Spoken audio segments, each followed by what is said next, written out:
चलिए देखिए, इसको क्या करना है, सरलतम रूप में करना है। ठीक है, सरलतम रूप क्या होता है, देखिए ध्यान समझिए, एकदम ध्यान समझिए। ये एक भिन्न है, ये एक भिन्न है, ये एक भिन्न है। पहले इसको देखते हैं।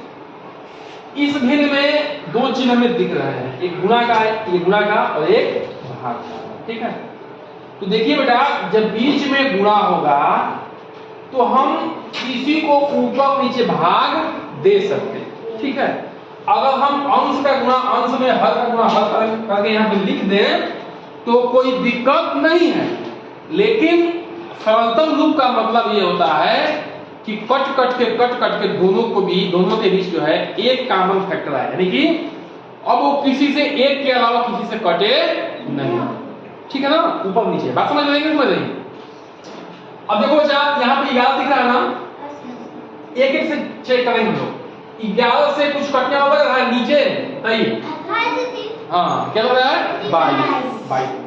ठीक है ना, अब देखो बेटा, 11 से इसको करने की ट्राई मत करना, क्योंकि भाग में ये है, ऊपर नीचे हमेशा भाग दिया जाता है। ठीक है, आमने सामने भाग मत देना। बात समझना है? आमने सामने क्या होगा? सिर्फ और सिर्फ गुणा होगा।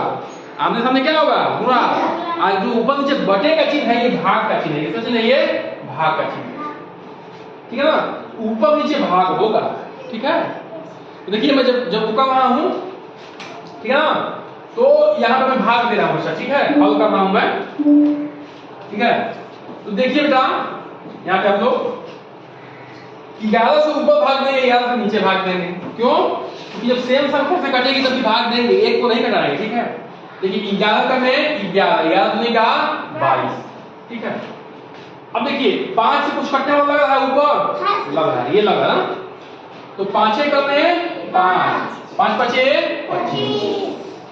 बुद्धि समझ में आ रही है? हम लगता है 5 भाग है तो उत्तर 1 आएगा, 5 5 25। ठीक है, अब यहाँ पे 2 बचा, यहाँ पे 5 बचा। 2 से 13 कटेगा? नहीं कटेगा। कटेगा जी? नहीं कटेगा। लेकिन 5 से 15 कट जाएगा। 5 का में 5, 5 तिहाई 3 से 13 कटेगा?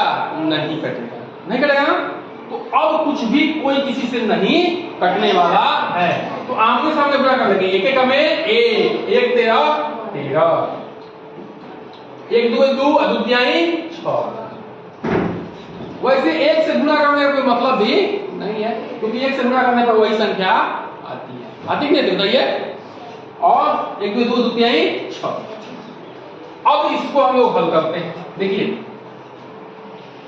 ये मिश्र भिन्न है, मिश्र भिन्न है, ये भिन्न है। ठीक है, पूर्ण संख्या है, तो मिश्र भिन्न क्या करेंगे? पहले भिन्न में बदलेंगे बेटा। ठीक है, क्या करेंगे? भिन्न में। इसको इससे गुणा करेंगे। 2 दूनी का 4, 4 1 5, 5 बटे में 2। बोलिए किसी को दिक्कत? देखिए, मिश्र भिन्न को भिन्न में कैसे कन्वर्ट करते हैं? इसको इससे गुणा करते हैं, 2 दूनी का 4 होता है, इसको जोड़ते हैं। देखिए, इसको गुणा करेंगे, 2 दूनी का 4 हम 1, बाकी भाग को लिख देते हैं ऐसे। ठीक है ना, गुणे 6 4 का 24। ठीक है, ये इसका हो गया। इसको क्या करेंगे? 4 गुणे 6 धन 3, 6 4 का 24 और धन 3 कितना हो जाएगा? 27 बटे 6। बोलिए होगा क्या? होगा ये ना जी? बोलिए होगा बेटा? 4 6 का 24 3 27 का 6 और गुणे 1। अच्छा बेटा, ये गुणे 1 लिखा है, इसको लिखे ना लिखे कोई अंतर पड़ने वाला है? नहीं अंतर पड़ेगा, क्योंकि जो किसी भी संख्या में एक का नियम क्या है गुणा का, कि किसी भी संख्या में 1 से गुणा करेंगे तो वही संख्या आएगी। यही ना जी? तो उसको लिखे ना लिखे कोई मतलब नहीं है। जैसे कि यहाँ पे देखिए कि 1 से गुणा किया तो कोई अंतर पड़ा? नहीं पड़ा। ठीक है, अब देखिए 5 से कोई कटेगा नीचे? नहीं कटेगा। 2 से ऊपर कटेगा? नहीं कटेगा। कटेगा जी? 6 से 27 कटेगा? नहीं कटेगा। लेकिन 3 से ये भी कट जाएगा, ये भी। देखो कैसे, 3 दूनी का 6, 3 का और कुछ कटने वाला लग रहा है? बोलिए, नहीं लग रहा। तो 5 नवा 45, बोलिए, और 2 दूनी का 4।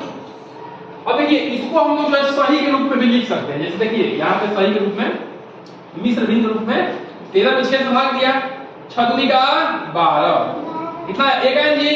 तो कितना जाएगा? इसको कितना लिख सकते हैं? इसको लिख सकते हैं, देखिए, जो भागफल होता है उसको आगे लिखते हैं, 2 सही, शेषफल को ऊपर, और जिससे भाग देते हैं उसको नीचे। अब देखिए उसको करिए, 6 दूनी का 12 1 13/6 वही आ गया कि नहीं आ गया? बोलिए 6 दूनी का 12 1 13/6।